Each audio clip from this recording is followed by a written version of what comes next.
He's hot. No, and so that's where she went, but she was having an offer. And kind of Especially at the level. Salem area. Yep. Oh, no, sounds very familiar. I'm sorry. Because it works out well. And she just tuned seizures. She had a lot of seizures. No seizures. I could go back. Yeah. It's like 20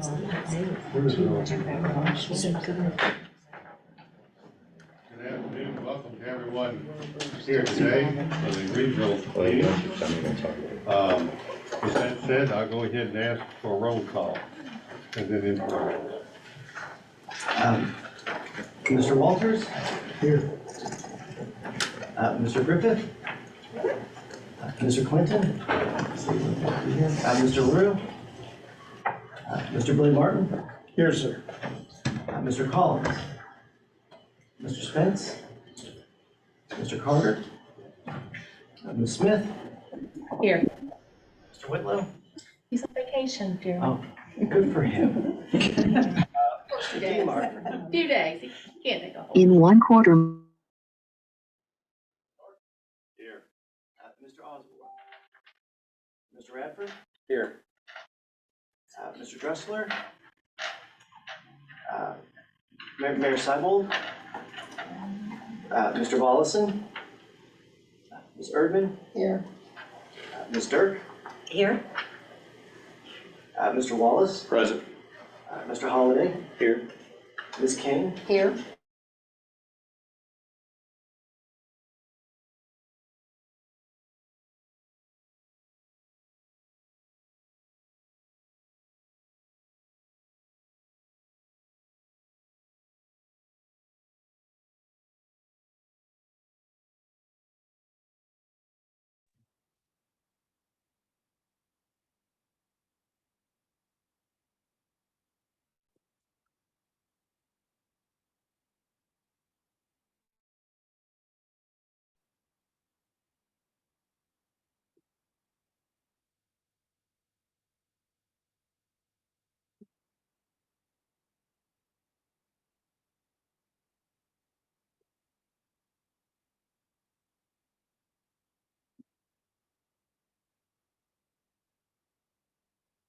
At the next official meeting in what, December, November?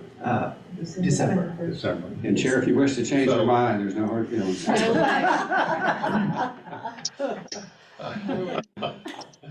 up here, Ben. All right.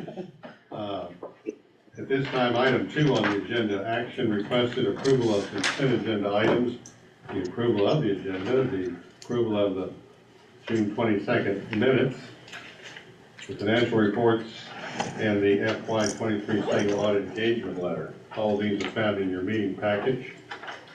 Our action requested is a motion to approve these. Is there a motion? Motion to approve. Is there a second? Second. All in favor say aye. Aye. Any opposed? Ayes have it. Item 3, Chair's remarks. Let's see what we got today. Today we're live streaming our meeting on the Commission's Facebook page as part of our ongoing effort to improve public awareness of the important work undertaken by the Roanoke Valley-Alleghany Regional Commission. We want to remind anyone watching they're always welcome to address the Commission via one of our public hearings or in person during the public comment period in each meeting. The Southeast Crescent Regional Commission, which is a newly funded federal commission serving states along the eastern coast of the country in the area traditionally known as the Black Belt, has awarded the Regional Commission $21,000 as part of the Search Capacity Building Grant Program. These funds will help the Regional Commission bring additional resources for qualifying SCRC communities, which in our service area are the city of Roanoke and Franklin County. Our work under the grant will focus on supporting the growth of affordable housing options in those communities, including educational efforts, the creation of a developers roundtable, and research into capitalization of a revolving loan fund. The effort will be led by Brian Hill in our community development team, and more information will be forthcoming on this work in the Southeast Crescent Regional Commission more generally. also want to remind commissioners that the deadline to register for this year's annual dinner is October 6th. We are grateful for this year's dinner sponsored Brown Edwards Company, LLP, and Carillion Clinic. The location is the Preserve at Crooked Run in beautiful Botetourt County. Tickets are free for commissioners, but you need to register. Guests are $60. I know because I am bringing my girlfriend, Mrs. Nora. We will be recognizing our incoming chair and vice chair, Mr. Jim Wallace and Miss Lori Smith. Miss Lori Smith is from Franklin County, so I encourage everyone to attend. You'll never see a bigger smile than mine that day, so I encourage you to come on. Jim, we haven't decided yet, have we? No, we've You got all plenty are- of time to- Yeah. You all are sworn in like Flynn. Okay, so when do we do this? Oh, that's next report, yeah. And so with that said, see Virginia, if you got any questions before we leave about the annual dinner. I'm sure you're gonna get out a good roadmap. Is it even on GPS? Let me just ask that. I hope it is. I will need it to get there. Yeah, I've been there. Yes, sir. So meet David Radford somewhere and you can ride his pickup truck. Okay, we'll move on now to the executive director's report. Jeremy. Thank you, Mr. Chair. Yes, I've been told that when you're on the road there and you think you're there, you're about halfway there. So it's beautiful country, but it is a little bit of a drive. So we're excited to host you out there. Actually, further, so you do have a QR code on your table. If you haven't registered, hopefully that's an easy way to get to the registration page. And to further encourage you to attend the annual dinner, I did want to announce that we have booked our keynote speaker for the event. The keynote speaker will be Mr. Andrew Block at the UVA Law School. Mr. Block recently co-authored an article in the University of Richmond Law Review titled, quote, "Those who need the most get the least, the challenge and opportunity for helping rural Virginia." The article and its conclusions were featured in a July 20th edition of Cardinal News under the headline, "Do we need a cabinet secretary for rural Virginia?" So many of you might have seen that article. And that was by Dwayne Yancey, who was our keynote speaker last year. So Mr. Block brings a unique policy perspective to the challenges and opportunities in our part of the Commonwealth, and is looking forward to speaking to and interacting with you all during the annual dinner. The co-author on the article is a current UVA law student who's very interested in getting involved in local government in rural Virginia, and she expects to be with him that day. So this could be an opportunity for recruitment as well, if any of you are looking for someone to come work with you in your locality. So look forward to having Mr. Block. Also want to thank our sponsors, Brown Edwards and Carillion, for helping make sure that he can get here this year. Finally, I do also want to offer congratulations to our localities who are recipients of the 2023 VML Innovation Award, the City of Covington for the Allegheny Highlands Public School Consolidation Project, and the City of Roanoke for the revitalization of historic Fire Station 1. So we're excited that you have been recognized for your hard work, and wanted to make sure that the rest of the board seen those great kudos. So that is all I have, Mr. Chair. Thank you. Thank you, Jeremy. Moving on to item 5, charge at work, located page 38 of your agenda. And charge at work is a DOE-funded national workplace charging program providing municipalities and employers with outreach support and technical assistance over the next 2 years. CalSTART is launching its Charge at Work project builder tool this fall to help employers with workplace charging stations as EV adoption accelerates. Joe Plummer is the program manager for the Charge at Work program at CalSTART. Is he with us virtually? Yes, he is with us virtually. Okay, can you hear us there, Joe? Yes, I can. Thank you so much for the opportunity to speak with you all. Just curious, what is the time constraint on comments? Or I have a presentation ready, but just want to make sure I'm operating within the bounds of your meeting. How many slides you got? About 15. I can shorten it though. I can also just give you the 3-minute pitch if that's easier. Well, in the interest of time, why don't you we'll give you 15 minutes. Okay, all right. Well, I'll show the slides. Are you able to see slides from where you all are? I can share screen here. I give you 15 minutes because in my world I came from, when I was working for a living, it was 1 minute a slide.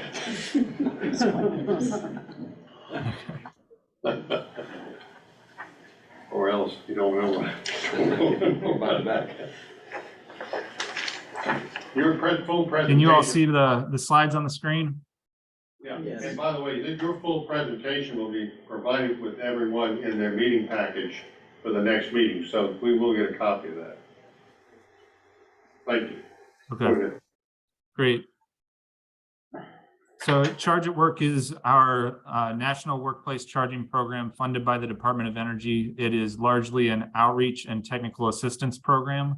We're working to get 200 public officials and 1,000 workplaces committed to supporting workplace charging. And we're defining workplace charging as charging solutions designed for use by employees. But we also recognize that there will be overlap with things like fleet use, public use, and customer use. We are tasked with doing a number of case studies over the next 2 years to elevate the body of knowledge around workplace charging, looking at different workplace types, different geographies, different pain points. We're also launching a project builder tool here in the next few weeks, which will allow employers to gain access to free technical assistance, including capabilities like cost estimating tools, charger comparison tools, an incentives database, and access to free site assessments. The free site assessments we think will be a key component to help workplaces understand the constraints of their work sites. And then we are also trying to raise the level of awareness through our Charge at Work pledge, which is a non-binding pledge intended to signal to the community that there is support for workplace charging. So I want to dive in on a little bit of the why workplace charging, just look at some different trends, talk to you a little bit about our project builder tool, and then talk about our pledge, and then I'll open it up for questions.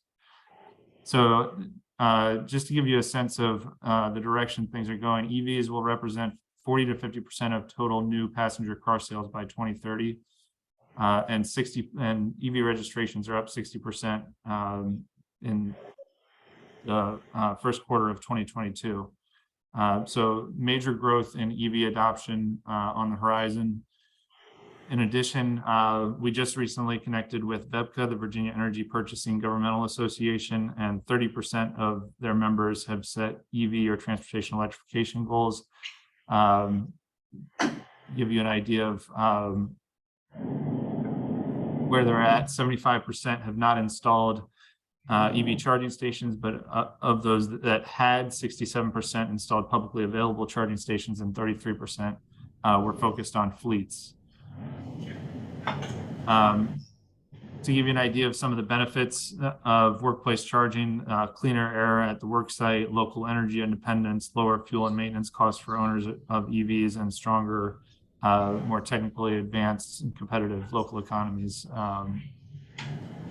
Why we're focusing in on workplace charging specifically? For EV drivers, 74% have expressed strong interest in workplace charging. This is largely due to people that don't have access to charging it at home. 60% of EV drivers need chargers at work because they don't have charging at home or where they live, in the form of, they might be at multifamily housing and simply don't have access to charging solutions at their homes.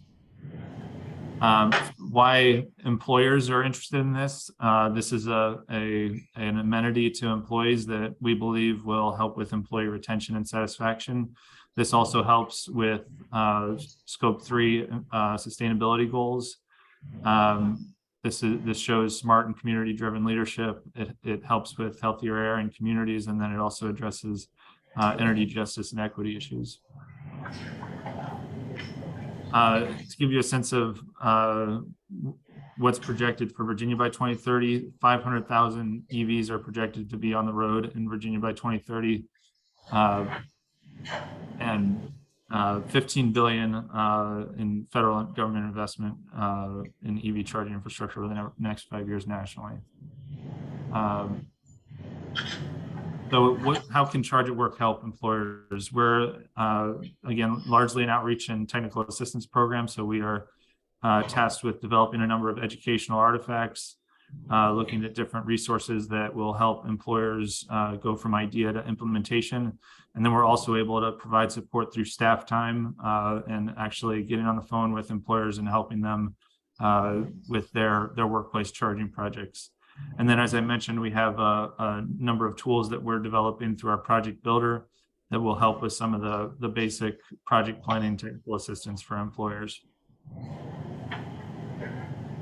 So our implementation portal, our project builder, will do some of the heavy lifting associated with technical assistance, looking at cost estimates, depending on what inputs the employer puts in. So whether they want to finance it in certain ways, what chargers they want to adopt, how many they want to adopt, and what their constraints are. We also have information on how they'll be spending based on installation, maintenance, and fuel costs.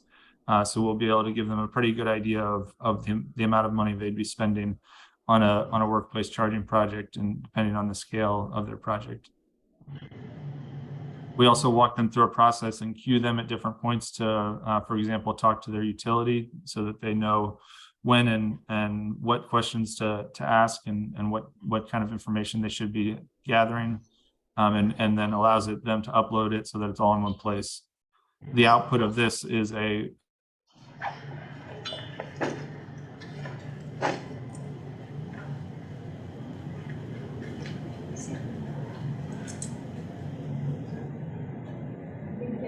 Hello. Are you there?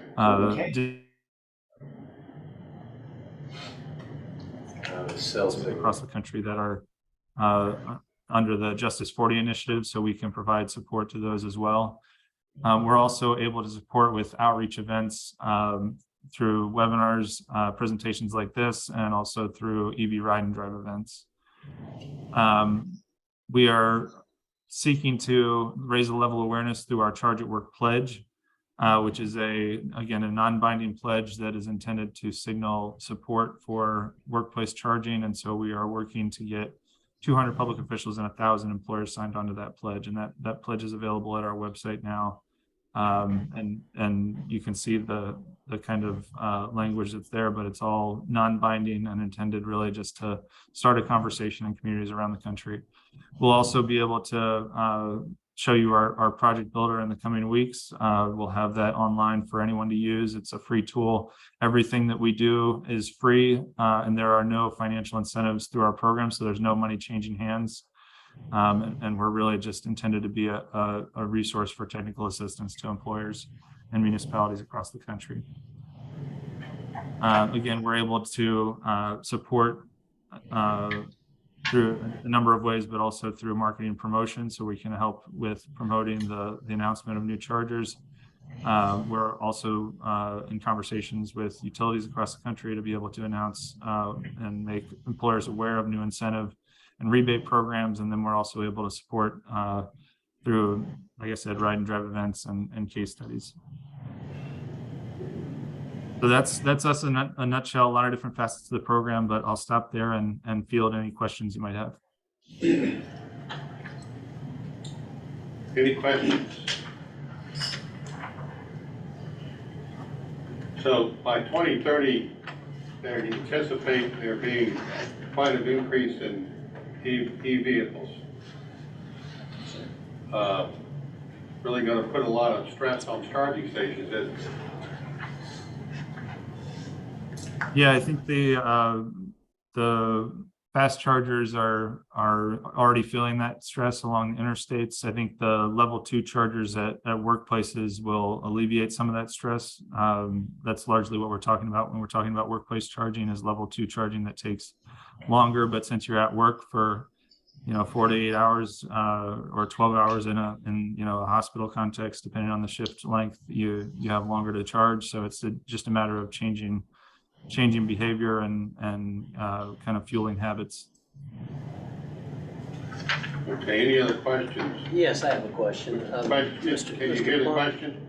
Can you hear me, Mr. Plummer? Yes, sir. Yes, Hunter Holiday, Salem City Council.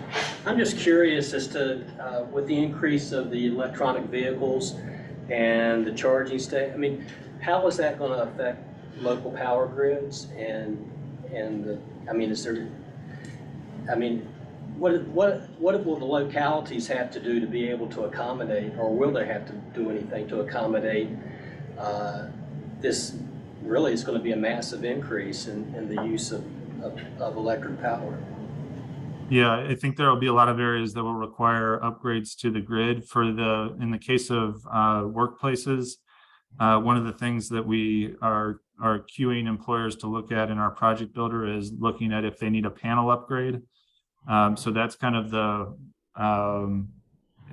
low-level upgrade that would be necessary for the level 2 charging stations.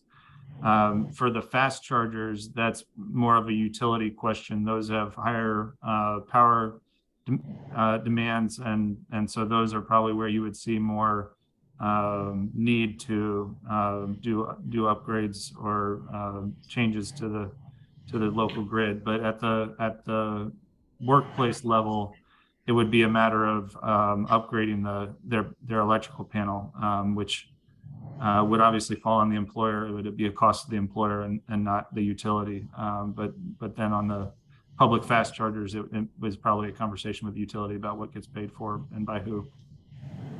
Right. So I mean, will costs be transferred to the public, to the consumer, or I mean, we know this is. I guess people will get. Is it a federally funded program, which of course is a taxpayer-funded program? So, but I guess will the cost associated with the increases at the local level, will that be passed on to the local citizens? I mean, how will that be absorbed?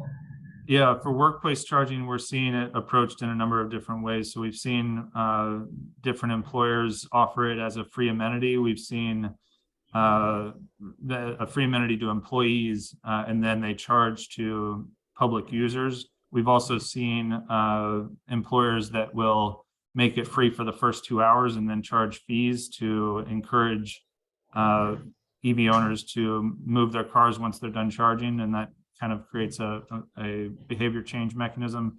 And then we've seen employers that just charge the market rate for their those electrons, and so it's kind of just a question of what the market rate is, and they're trying to cover costs for the charging station. So I think it all depends on how the employer is approaching it, but we've seen it approached in a number of different ways, and yeah, I think it can take a number of forms. Okay, well, thank you. I appreciate it. Thank you. Thank you, Joe. Any other questions for Joe? Mr. Radford? Yeah, I got a follow-up question. Joe, David Radford with Roanoke County. Just to follow up, Mr. Hunter with the city of Salem, his locality provides electricity. They're the ones that distribute it in their city. So yeah, I'm not sure he's trying to ask this, but who's going to handle all the EV requirements? I mean, where are they going to go get the power? Where are they going to get the money? It sounds like they're going to have to increase taxes to increase their grid for all this EV charging.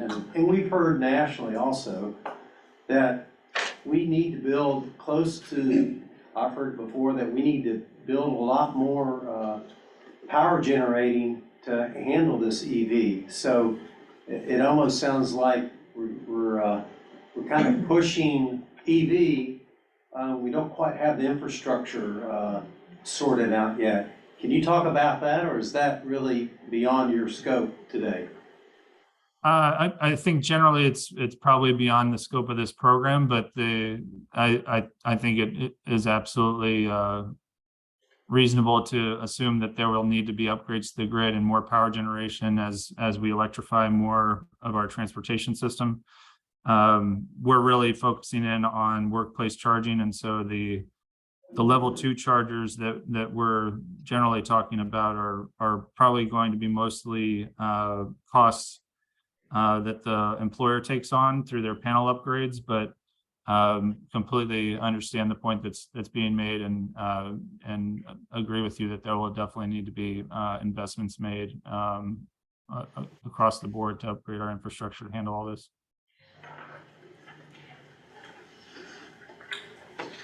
Okay, any more questions for Joe? Joe, thank you very much for that informative information and presentation. And like I said, everyone here will get a copy of that in the meeting package in the next month or so.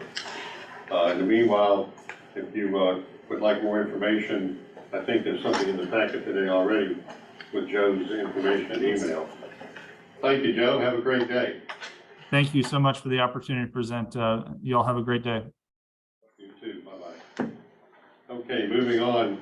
Item 6, approval of proposed FY25 dues is found on page 29 of your package. There's a resolution. The executive committee met on the 14th of September and were informed the commission hadn't had a pay increase, a per capita fee increase since 2019. And using an inflation calculator, the number came up to a proposed 122, but we stopped at $1.20. Effective next year on July 1st, and that's based on each locality's population based on Weldon Cooper.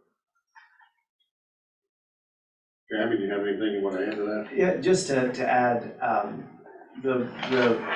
one of the primary ways we use local dues is actually in the matching of the many federal grant programs, Appalachian Regional Commission, EDA, Federal Highway, all of those come with a match of 20 to 50%. So we, the bulk of the work we do uses that match money. The little bit that we have left over is what we use to do the kind of local regional projects that are unencumbered by some sort of federal, some sort of federal role. That's our local funds. That's what we do. A lot of the smaller studies, the economic kind of impact studies, research studies, that sort of thing. So our dues limit both our ability to grow our bigger grant programs, but also our ability to do local and regional tech support. It also limits our ability to pay our folks what they're worth. So with inflation over the past couple of years increasing, we've also reached our cap in terms of at our local dues levels, our ability to provide match. So that means no additional opportunities, no additional grants that could come through, no opportunities to increase existing grants. For example, there is a discussion happening that FHWA may be able to supply some more money for our transportation planning. We wouldn't be able to supply the grant, the match, to be able to meet those additional funds under our current due structure. So this is an effort to kind of catch us up based on inflation. It also is a per capita grant, and in some localities, the population has dropped. So as our needs and our matching needs, salary needs, project needs have gone up, our core funding has actually gone down in some cases. We always look for opportunities to bring in funds from other programs. We mentioned the Southeast Crescent Regional Commission, that program doesn't have a match. So that's a way we're able to use our base work to bring in a new program to offer additional services without tapping into local dues. Things like the Roanoke Valley Collective Response doesn't tap into the local dues. So we do our best to use that money very efficiently, very wisely, but we have reached kind of our ability to do any more with what we've got. So we appreciate the executive committee's consideration and support of dues increase for next year, and I'm happy to answer any questions that you might have about the rate or anything else about our work here at the commission. Thank you, Jeremy. Any further questions for Jeremy about how the dues are used? Say that 10 times. Sherry, what's the present rate of dues? What's the percentage increase that they're asking for? The present rate is $1. So this is a 20% increase, which matches the inflation rate. Thank you. And we fall in roughly the mid-range statewide of dues. New River is higher than we are.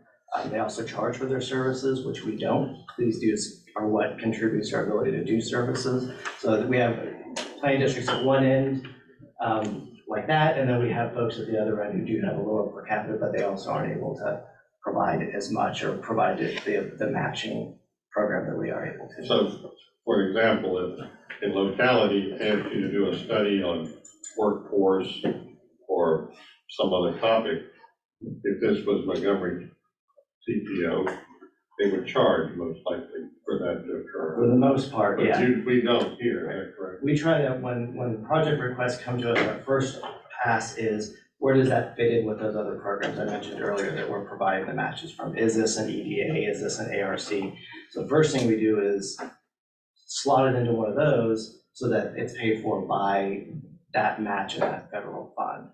If it doesn't slot into those, we go to that local and regional pot, and if it fits in there, then that's where we go. We very rarely do a fee for service for our project. It comes up every once in a while for special projects, but it's not traditionally how we have brought work into the work program. Okay, thank you. Any more questions on?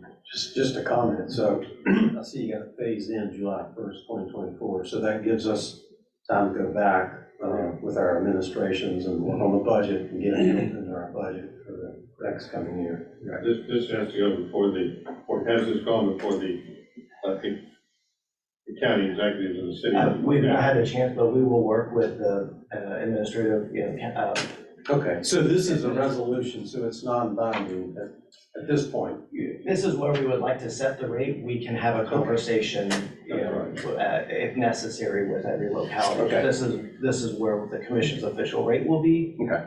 If for some reason there's an issue, we can have that conversation. But this is, to be clear, this is kind of where we would need to be to be whole. And it used to go up about a nickel a year until it got to $1. And then when it got to $1, COVID broke out and the whole world stopped for a while. And here we are. That's kind of where this is. But it is less than the inflation calculator by 2 cents. But the county executives and the city managers probably have to set this out. And that meeting's usually held when? Every quarter, comes every week? We have a CEO lunch every 2 months. Every 2 months. Yeah, but this will be a special, we'll work with all the CAOs. Jeremy, if I may? Yeah. Phil, if I may, are you all going to be looking for a municipal locality resolution on this to affirm that it's been vetted by the respective boards and councils? We generally don't ask Okay. for that, so it's, Okay. if there's an internal process that's appropriate to your locality, certainly, but usually we just do this through the administrative process. thank you. With each administrator. Thank you. Okay, any more questions on this topic? If not, do I have a motion to approve the resolution? So, second. Second. Thank you. Stephanie seconded.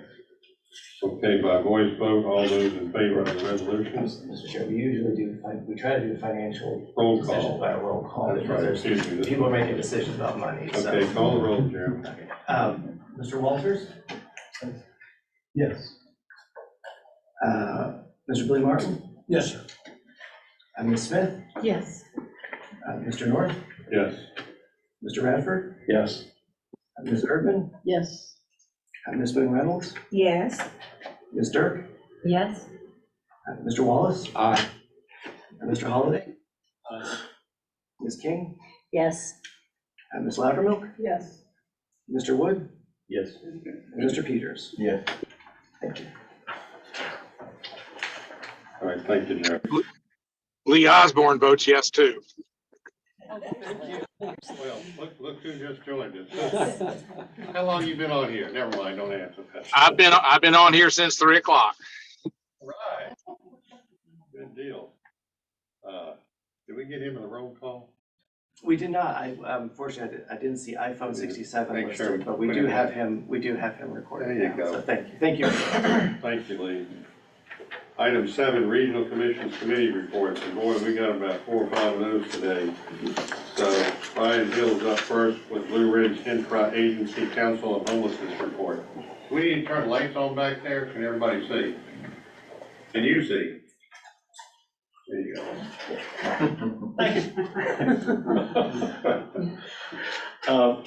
Just a few comments on the last couple of months, July and August, for the BRIC, or the Blue Ridge Interagency Council on Homelessness, which is the governing body for the Blue Ridge Continuum of Care, which serves Covington, Roanoke, Salem,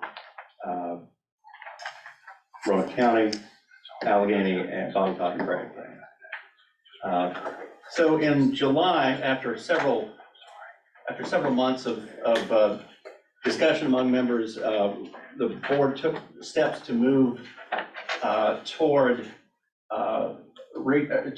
contacting Virginia Housing for a capacity building grant to have essentially expert help working on what we all would call bylaws, but they call it governance charter. So lots of things have happened since that last was adopted, and it took, shall we say, a significant amount of time. So we're looking to have some expert help to have that done. I would anticipate that happening sometime this year, beginning of next year.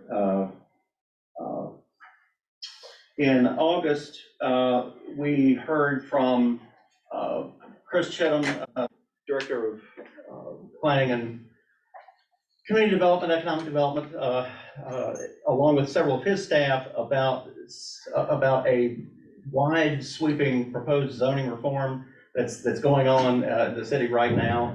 And they wanted to chat with the BRIC as a major stakeholder, because obviously our emphasis is in relative to housing, and a lot of the zoning reforms are geared toward changing, making things a bit more equitable. So some of the existing things and some of the issues that were identified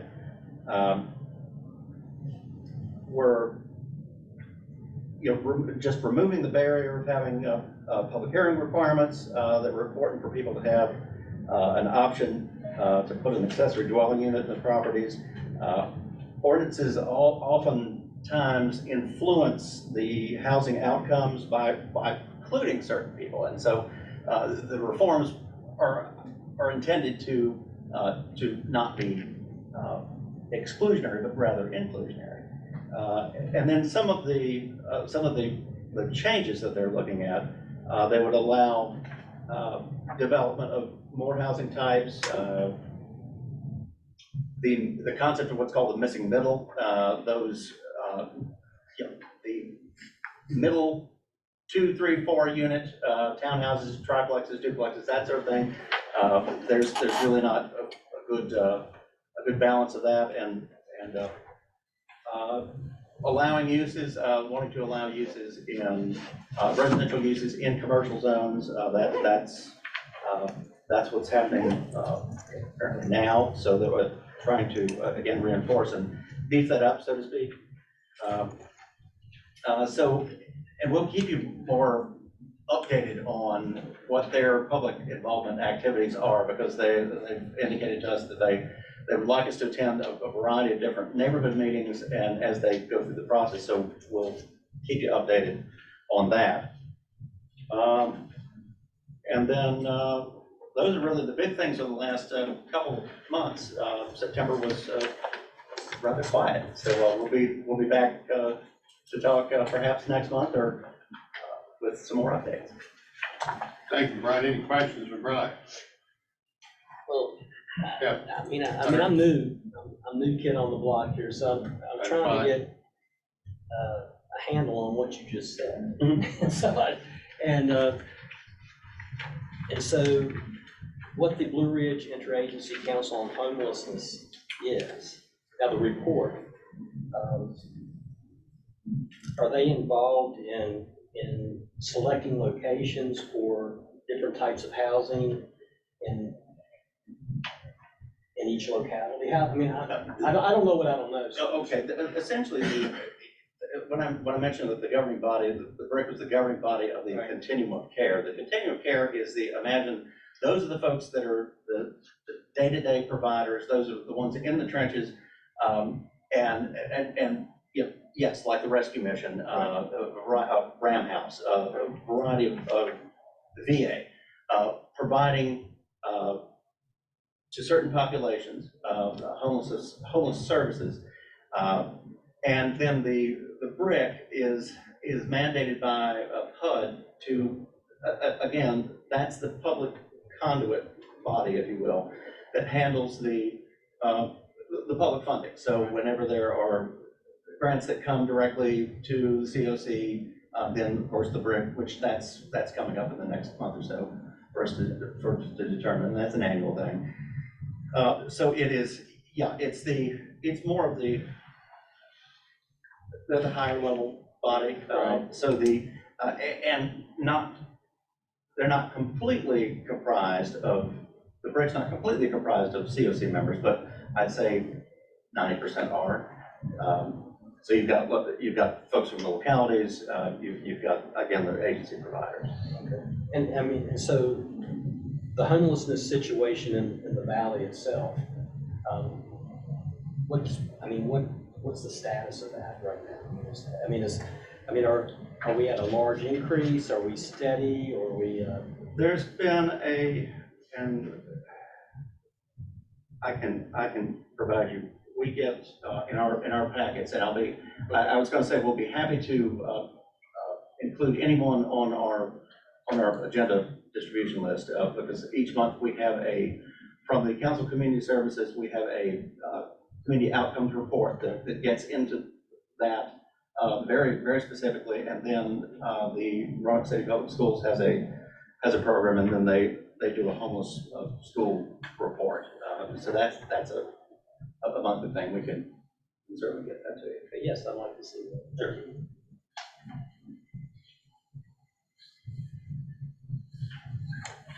Okay, any other questions?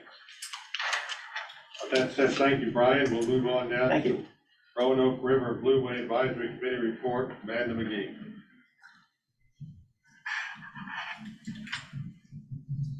Mike is way down here. Good afternoon. Thank you.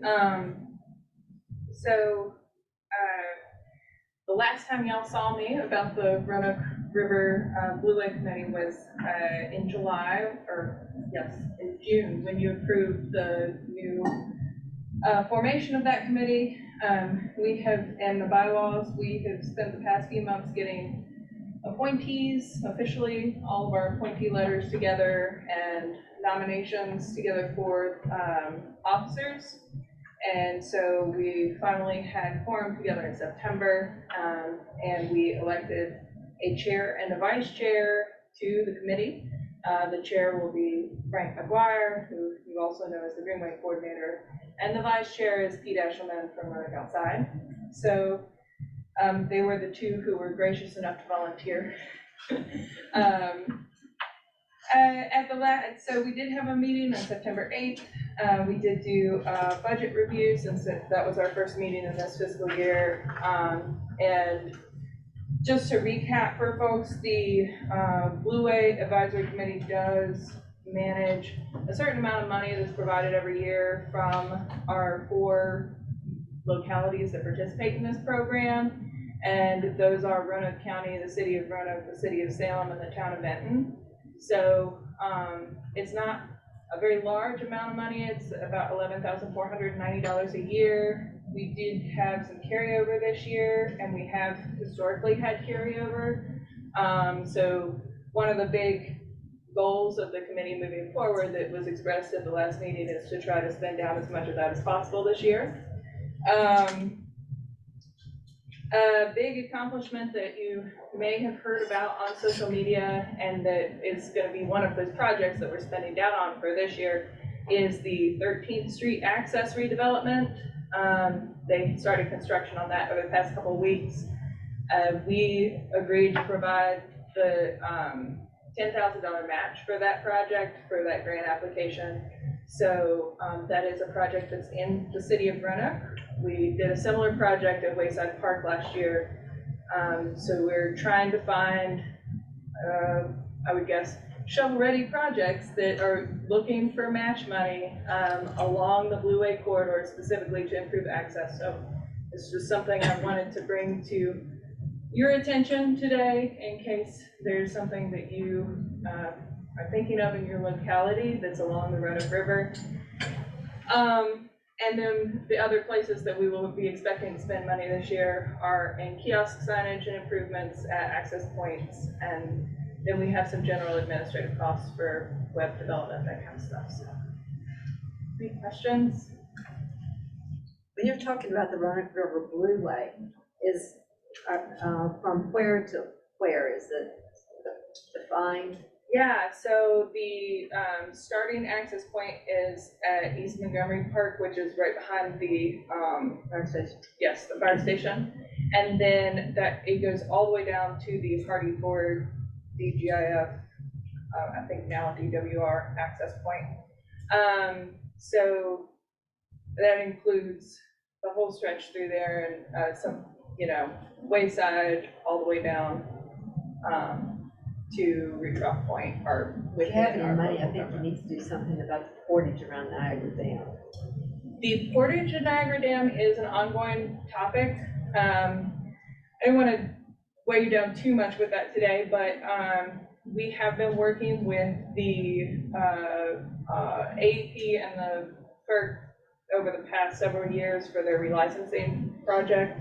That is an AEP-owned property, so we cannot do anything on the property without AEP's consent. They are a private landholder as well, and so what we've really been trying to advocate for is for them to take on some of that burden to improve the portage, and we're in ongoing negotiations. Okay, Any other questions? any other questions for Amanda? If not, thank you, Amanda, for your update. And at this time, the chair would like to recognize Robert Knapp, representing the Roanoke Valley Collective Response Advisory Committee, for a report.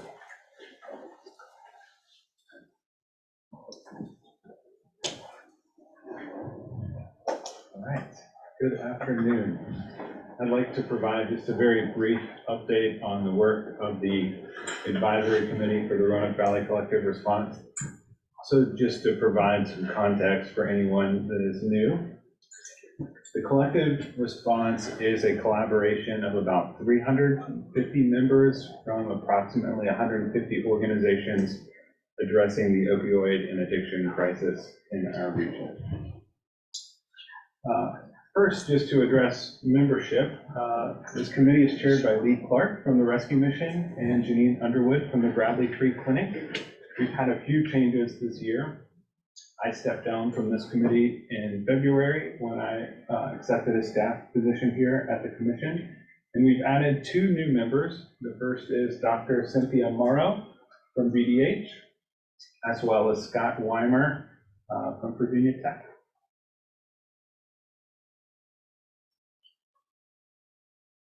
Elizabeth, can you help with slides? Sure. All right. This committee is focused primarily on 2 areas. The first is stakeholder engagement, and the second is strategic planning. We've had a flurry of events in the last 30 or so days, primarily due to Recovery Month. But this first event you see was held at the Taubman Museum, recognizing International Overdose Awareness Day. We had about 250 guests and approximately 30 resource providers with the hope of connecting the general public with needed resources and partners. We also convene monthly stakeholder meetings. This is approximately 50 to 75 members of the larger subset. Next slide, Elizabeth. And then there were, let's say, 20 or more events held across the month of September, one of which we were heavily involved with was Appalachian Save a Life Day. This was held in Southeast Roanoke, but there were many events scattered across the region for this month. Purple ribbons were distributed. I think we obtained 10,000 ribbons. You will notice Mr. Holmes is wearing one and I am not, which is ironic. But there are many ribbons that are available for distribution. I know many of them went to localities, so if anyone in this room cares to pick up ribbons, there's some in the lobby downstairs as well as storage. I'm happy to provide. Next slide, Elizabeth. And on the strategic planning side, we've really focused on work around opioid abatement authority grants. This is a huge opportunity in many ways. The first task that we engaged was in partnership with the City of Roanoke we were asked to provide technical assistance on identifying a 5-year budget around OAA grant opportunities, and then identifying and prioritizing project ideas as well.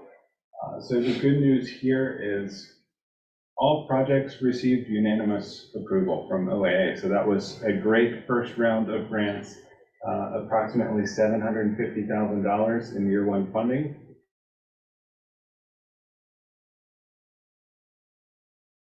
And an additional $500,000 in funding that supports the program of the collective response staff and other program elements.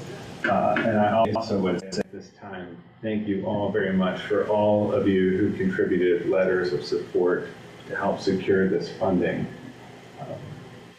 Additionally, the committee is exploring other project opportunities with localities. This next grant round begins October 1 and goes through April 1 of next year. So there are many other projects on the horizon, and if any of you would be interested in discussing ideas and connecting with partners, I would love to have that conversation with you. And lastly, we are also planning some conferences, so a way to engage the corporate sector and many employers with continuing education opportunities in partnership with Trillium Clinic and Virginia Tech. Next slide, that's the ribbons, which I already mentioned. Feel free to pick them up downstairs, and I'll take questions if anyone has any. Any questions for Robert? For the area, what is the increase? I mean, I know you secure 750,000 in funding, but how serious has the problem gotten in this area? I mean, as far as percentage-wise or over the course of the last year? It's very high. It's at a staggering rate. So I think I certainly don't want to gloss over the importance of this issue and how deeply it impacts a very large percentage of this population. The National Institute of Health stat that comes to my mind most often, it's around, they expect approximately 10 to 12% of the population in active use, and for every one that's in active use, it impacts about 5 others in close proximity. So very quickly, that becomes over 180,000 people impacted out of this region. So that's a very high percentage there. And it varies certainly by locality, but I would say overall, because especially fentanyl, rates are high. The overdose rate in our youth is outside, so we really need to deal with this. Yes, the question over here. Just curious as to what municipalities and what localities are covered under the advisory committee. So any locality that's a member locality here with the commission, I will also say included in this OAA proposal is an RFP to update the grant. We started 5 years ago as the Roanoke Valley Collective Response. However, after becoming a program of the commission in 2021, we want to reevaluate the brand and all of those assets to better reflect the geographic area we now serve. Is your area represented on this? It's not under a member, there's not a member from our area. Right. That was my question, so I Yeah, was it's just kind of, curious. as the Allegheny Highlands, as members of the commission would had access to. I would just like to make a recommendation for someone that I can talk with you separately. Absolutely. Anything else? I got a question for you, Nat. I'm going to put you on the spot here. What can you tell us about Catawba Hospital? What's the latest that you're hearing on that? If you can share it with anyone here. I haven't heard any updates since our most recent meeting with Delegate Razul, but I'm certainly engaging several localities and as well as programmatic partners to try to keep enthusiasm up and supporting that revitalization there to address the issue. Okay, thank you. And there's a report due out December 1st that was came out of the General Assembly December 1st this year to address several issues because the funding was removed and only 500,000 was provided. So the funding of 14.95 for early engineering and planning never got approved because they're waiting this further study. And that was really driven by Cray Deeds. And so it's got to come back up again next year in the General Assembly. Thank you for that report. Thank you, Matt. All right, thank you all. Okay, Eddie Wells is going to tell us about the Comprehensive Economic Development Committee report, which is essential, or otherwise none of this takes place and we get no money from the federal government and we're out of business. Looking at the news, we might not be getting much from the federal government. Well, that's true too. Fingers crossed, whatever your opinion is on that. The SEDS committee is the Comprehensive Economic Development Strategy Committee. Its role is in implementing the Commission's Economic Development District designation that comes from the U.S. Economic Development Administration. Committee's made up of, we've 35 members. This is our slow time of year. Those of you that were here in June graciously adopted the annual update to the SEDS report. Right now we're planning our meetings and our activities for this coming year. We have meetings in October, December, March, and May. Our October meeting will be here at our office in a couple of weeks. That meeting we will be appointing a nominating committee so we can elect a new chair at the December committee. A couple of names have been put forth for that. We'll be replacing Mike Stovall, stepping down as chairman. Mike's been Benton, done a great job the past couple of years. Has some other obligations to take care of, but we will be getting a new chair in December. I did want to mention one of the unique things about the SEDS committee meetings is that we ask our localities to host those. It gives everyone a sort of opportunity to show off your economic development projects. We've had Benton, Salem, Allegheny, Clifton Forge, Roanoke City, Roanoke County, up at Explorer Park. Almost everyone's hosted at least once, so we'll be looking at those again this year. I think Roanoke City has offered up a tour of the Riverdale site, possibly the Springs, and a few other things have sort of come together in that, and it's easier to get on site. I think other than that, we are working on the update for the SEDS website, along with the Commission's website update. That's probably at least several months in the making now. I think other than that, that's all I had, unless anyone had any questions about it. Thank you. So no further questions. Thank you very much. Any item 7E, legislative committee report, found on pages 40 through 42 of your agenda packet. Just as by way of kind of background and introduction, this body authorized the formation of a legislative committee to undertake the Commission's first ever development of a legislative agenda. Traditionally, it's not something we've done. It is, some commissions do it across the state, others don't. But the committee has met several times to discuss potential agenda language and the issues that we feel are the largest, most important issues for us as a region. The intention of this is not to eclipse any local legislative agendas, but try to find the spaces that might not be addressed in a local legislative agenda and propose policy ideas, concepts that complement what's happening at the local level. Also understand that not every member locality has a legislative agenda, so hopefully this will also work to promote those needs. What you've got in your packet, and I'll turn over to Chair North in a moment to talk more, but this is the draft language after a lot of work, and I want to thank all the members of the committee. We did a lot of wordsmithing and editing to come up with this language. This is sort of the top level language of the main areas the committee decided, kind of our core areas. What I want to emphasize is this is not necessarily the language we're going to hand over.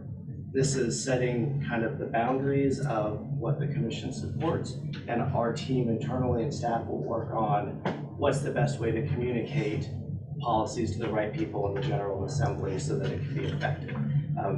We always turn to Mr. North's postcard that Roanoke County develops as a shortcut to really emphasizing the key policy efforts. Of course, we don't know what that'll look like until after the elections. There's going to be a lot of change in the General Assembly, but this kind of establishes the conclusions and this recommended language the committee has come up with. So Mr. North or any other committee members, if you wanted to speak further on any of those issues.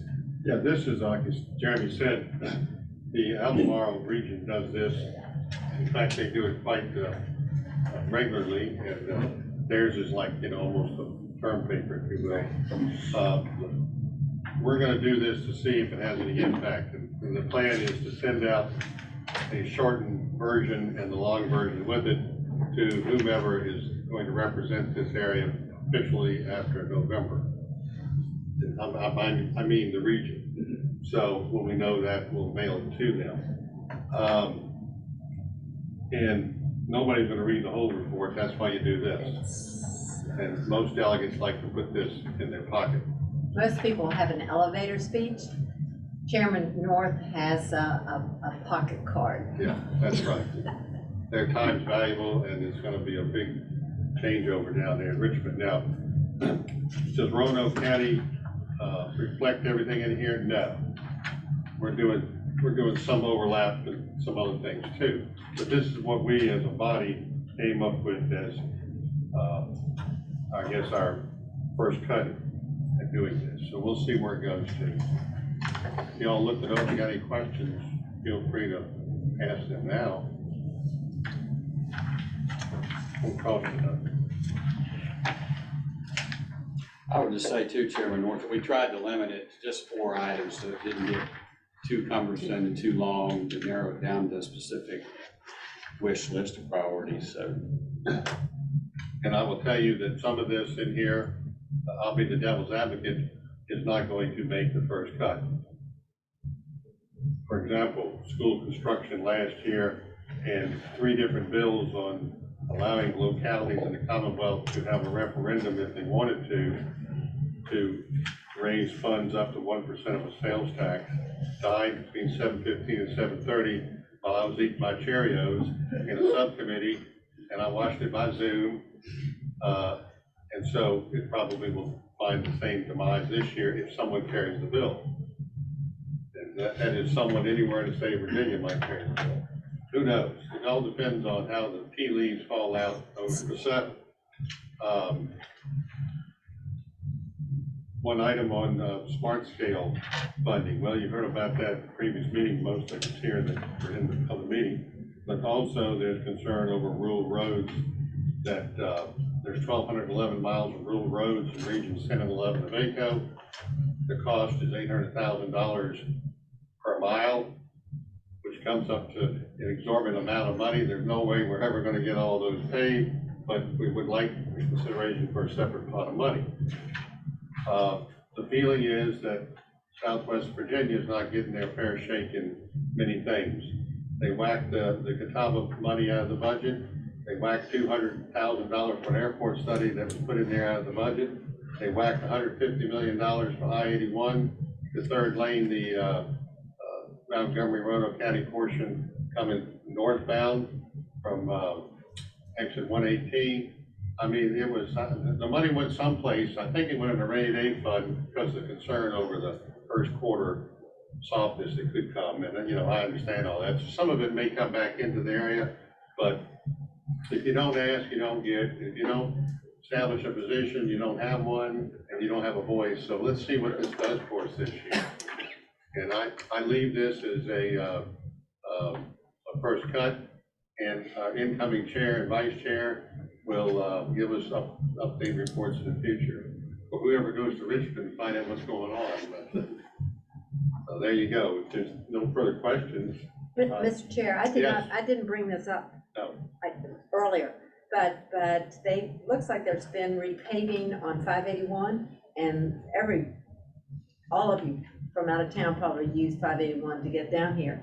And it looks like they put down chip and seal, because when you are on that road, it sounds differently, it feels differently. Yeah.